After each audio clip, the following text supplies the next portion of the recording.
Hey everyone, Joe Bunting here. So this week I'm teaching a free training. It's live. You can join me live while I talk about mindset and the mindsets that writers need to have if they want to be successful, if they want to accomplish their goals and become best-selling authors. And today's video is one mindset, kind of a sneak preview on what we're talking about in the live training. Watch the video, sign up for the training. It's going to be great. It's live only though, so make sure to sign up, find a time, add it to your calendar, and join me. We're going to have a lot of fun. There will be prizes. Hope to see you there live only this week. Put the link in the description. Maybe we'll see you there.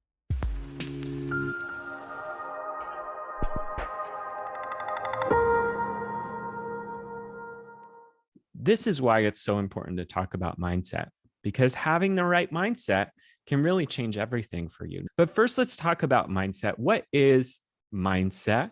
What does that word even mean? And how can it help you in your writing? So, a mindset, the definition of a mindset is that it's a mental attitude, it's a way of thinking, it's a set of assumptions, usually influenced by your worldview and personal philosophy. In other words, mindset is how you approach your writing. It's what you are bringing to your writing when you sit down to the page. Anytime that you write something, anytime you show up to the blank page, you're bringing your mindset to that task. And that matters. It matters because your mindset can totally change your results. When you approach your writing with the right mindset, over time, you're going to accomplish your goals. You're going to finish the chapter that you're working on. You'll become a better writer. You'll finish your book. You'll get published. But if you approach your writing with the wrong mindset, you'll get stuck. You'll get stuck in writer's block. You won't finish. You won't get published. You won't make it as an author, and you'll fail to achieve your writing goals. And it really is about the beliefs that you have, the beliefs about your writing and how you approach your writing. And that's why I'm here. So in 2008, I hit something of a low in my writing process. It was in some ways a really exciting year for my writing. I wrote over 100 articles that I published, some short stories, some poetries, which was so great. It was so fun to be writing, but I was also publishing most of them to just 5 people on my personal blog. And I got so discouraged during that time because it wasn't working, because I wasn't connecting with people, that I decided to take a long break from my writing that lasted almost a year. And I felt so frustrated in the midst of that. I worried that I would never write a book, that I didn't have it in me, that I wasn't smart enough, that I wasn't disciplined enough or talented enough to actually do it. Have you ever felt like that before?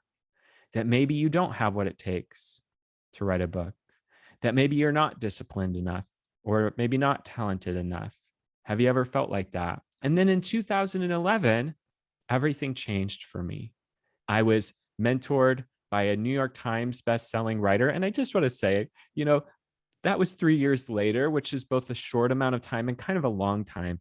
But 3 years later, and everything was different for me. I was being mentored by a New York Times best-selling author. I published my first book, which became a bestseller. I was read by over 100,000 people, which was crazy. I became a professional writer, a dream come true. It really was one of the best years of my life. So what happened? What was the difference between 2008 and 2011? And the difference was mindset. I learned some new mindsets. I had some ways of looking at the world and approaching my writing that were not working, that were letting me down, that were failing me. And then I got a new way of looking at the world, and I started succeeding beyond what I thought was possible. And we'll start with this first one, this first myth that so many writers believe is that passion is enough. Passion is enough to finish your book. Passion is enough to finish your novel or your screenplay or your memoir. And sometimes what this looks like is just being really excited about your idea. And you think you have this amazing idea, and the fact that you're so excited about it will be enough to finish your project. And that's true for me as well. There was this one time when I had this amazing idea for a novel. I was in Romania at the time. I was traveling the world. I was actually in Transylvania. And I thought, this is a very inspiring place to write a novel. I was so excited about it. And I decided I was going to stay up all night. I was going to pull an all-nighter to work on this book so that I could finish it. And that way I couldn't quit. I'm just going to finish it in one night. And so I'm working on this book in the middle of Transylvania under the stars. And so finally it was like 3 a.m. I'm falling asleep at my computer. I couldn't write anymore. So I decided to end my writing time that day. And I came back to it the next day and I was pretty excited still. But then I read some of my writing and it didn't look so great. I still thought the idea itself was pretty good, but definitely not as great as the night before. But I kept working on it and I worked on it for a couple of weeks. And every day, every writing session, the idea that I had in my head would diverge more and more from my actual writing. Have you experienced that before? The original idea was so great and so exciting, but after I got 20,000 words into it, it had no resemblance to the actual writing I was doing, which by all accounts was terrible. And then eventually, a couple of weeks in, the idea itself stopped working. I thought it was the stupidest idea in the history of the world. I thought, this is the worst book ever written. It's never going to work. So I started working on a new idea. And I was so excited about this idea. I got 10,000 words into that. And then I thought, you know what? This book is actually the worst book in the world. That other book, I thought that was the worst book. I was wrong. That was only the second worst book in the world. This is the actual worst book, and it's never going to go anywhere. And oh, by the way, I don't have another idea, so I'm just going to quit. And I did quit. And I quit writing for like a year because passion is not enough. It's not enough, okay? It's not going to fuel your writing. You can't pull an all-nighter and write a book. You do not have enough enthusiasm to fuel writing a book. None of us do. Writing a book, it takes too long. It just takes too long to be fueled by passion alone. What best-selling writers know, the mindset that best-selling writers have, is that they have to have a process. Process over passion. Process trumps passion every time. You need to have a process, a way that you go about writing your book that works no matter what, whether you're feeling like writing or not, because there are going to be so many days when you don't feel like writing, right? You need to have a process. And we actually have a process at The Right Practice that we've been developing over the last 10 plus years. This is the process that I developed after failing to finish so many books and finally figuring out what it took to write 15 books.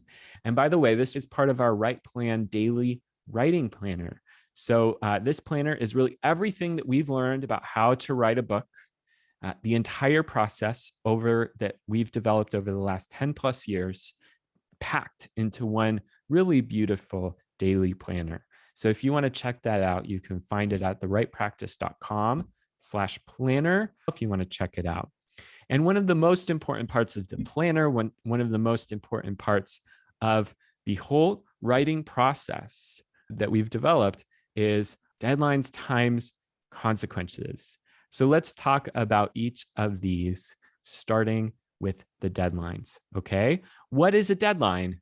Okay, a deadline is when you figure out when you're going to finish your book. You set a date. By a certain date, I am going to finish the draft of my book or my screenplay or writing project, whatever it is. And you write that date down and you stick with it.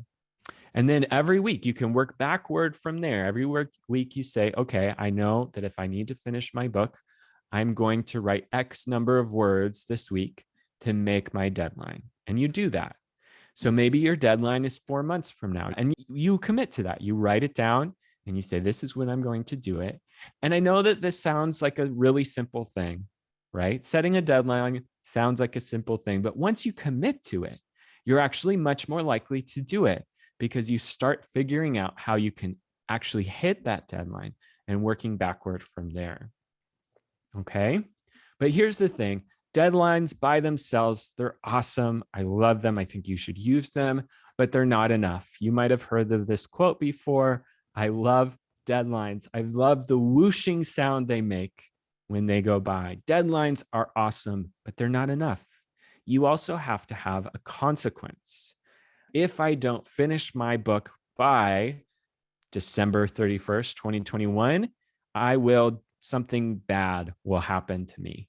Okay. So let me tell you a quick story about how I discovered consequences and how they worked. So I was working on my memoir, Crowdsourcing Paris. By this time, I had already written several books, like 4 or 5 books. And so I thought I was a pro. I was literally a pro. I thought I knew what I was doing, but I was really struggling with this memoir. And I was complaining to a writing friend saying, I'm stuck. I haven't made any progress. And he said, okay, here's what you do: write a check for $1,000, give it to a friend, and say, you have to send this to a charity that I hate if I don't hit my deadline, and you will absolutely finish your book. And I said, that's stupid. That's a gimmick. I don't need that. I'm a pro. And then a month went by and I hadn't made any progress on my book. And so I said, I have to do this consequences thing. So this was 2016. I wrote a check for $1,000 to the presidential candidate that I most disliked, who's going to remain nameless. And I gave it to a friend and said, you have to send this if I don't finish my book. And I will tell you, I was the most focused I've ever been. I finished that book in 9 weeks. It was an amazing experience. And that's the power of consequences. Okay. Failing writers, they think that passion is going to pull them through that. The idea is enough. And it's not. Passion is enough. And that's why they fail, because they don't have enough process to get them through when the writing gets hard. Because it is going to get hard, you guys. It's going to get really hard. You're going to hate your idea, and you need to have something that's even harder, that's even worse. And that's what the consequence is for. It's going to help you stay focused and get your work done. Best-selling writers, they have a process. They do things that guarantee them to actually finish their book. And you need to have that too. All right, thanks so much for watching that sneak preview of our full mindset talk. If you want to watch the rest, make sure to sign up for the live training. It's live this week only, so sign up. And if you enjoyed this video and other videos that we do at The Right Practice, make sure to hit subscribe. That's it for me. Have a great rest of your day and happy writing.